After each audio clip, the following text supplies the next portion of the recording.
Hi, Walnut Country boys and girls. This is Mrs. Kelly, and I wanted to read you a story. This is called The Carebears Garden. Looks like he's out there with his watering can. Let's see what happens in our story. Here's our title page. It tells us that the story was written by Della, and Carolyn drew the pictures. Oh, how Tenderheart Bear wanted to have a garden. Every time he was on a visit to a child in the real world, he stopped to take a long look at the gardens there. Look at all those pretty flowers that he sees. He looked at flower gardens. He looked at vegetable gardens. They all looked wonderful to Tenderheart Bear. They smell good too. He smelled them. Have you planted any vegetables in your garden at home? In Camelot, the magical land where Tenderheart Bear lived with the other Care Bears, there were many wonderful things. There were rainbows to walk across, or even slide down. There were sparkling stars and dancing sunbeams. There were fluffy clouds for taking naps. But there were no gardens. The one thing that Tenderheart Bear needed for even a tiny garden was not to be found in Camelot, but it was to be found on Earth. They're up there in the sky on the fluffy clouds. I wish I could have a garden, said Tenderheart to Wishbear. Sometimes you have to help a wish come true, Wishbear answered. If you want to have a real garden, you must go to the real world. I wonder where he's gonna go.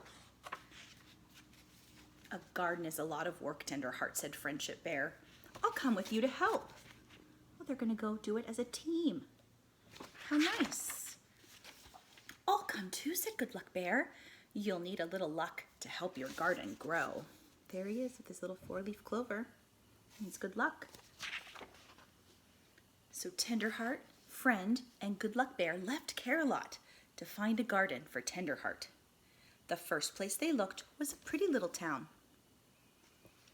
Every house seemed to have its own little garden.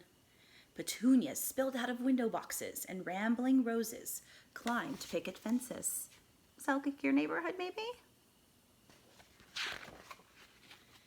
I really understand why you want a garden, Tenderheart, said Friend Bear. Gardens are very beautiful, but this town has gardens everywhere.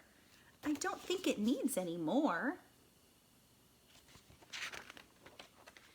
So the 3 Care Bears went to the country. There's lots of room for a garden here, said Good Luck Bear, but all the gardens are so big. The Care Bears looked at the fields of corn and tomatoes. They watched the farmer plowing with his tractor. They felt so little. Here he is, the tractor. He's making all the room for all of the vegetables. I know a place that really needs a garden, said Friend Bear. If we are lucky, we can find a space that is just the right size. Where does it look like they are? It looks very busy. Taxi cabs, tall buildings. I think they're in the city. So the Care Bears went to the big city. Tenderheart Bear looked at the tall buildings and the miles of concrete sidewalks. He felt very discouraged. That means he felt kind of sad. Where could he find a place for a garden here? Doesn't look like there's a good spot. Look, said Good Luck Bear, pointing to an empty lot between 2 buildings. Here's one here, the other. There's that empty space. This is a perfect place, he said. The Care Bears worked hard to clear away the broken bricks and bottles. They raked the dirt and planted seeds. They planted flowers and vegetables. The people who lived in the tall buildings came to help the Care Bears. Soon, green things started to grow. Everyone worked together. They watered the plants and pulled the weeds. Because when we plant, we need dirt or the soil, we need water, and we need the sun. And while the garden grew and grew and grew, good feelings grew between everyone working on it. Because they did it together. Then one day, the buds on the marigolds opened into bright flowers.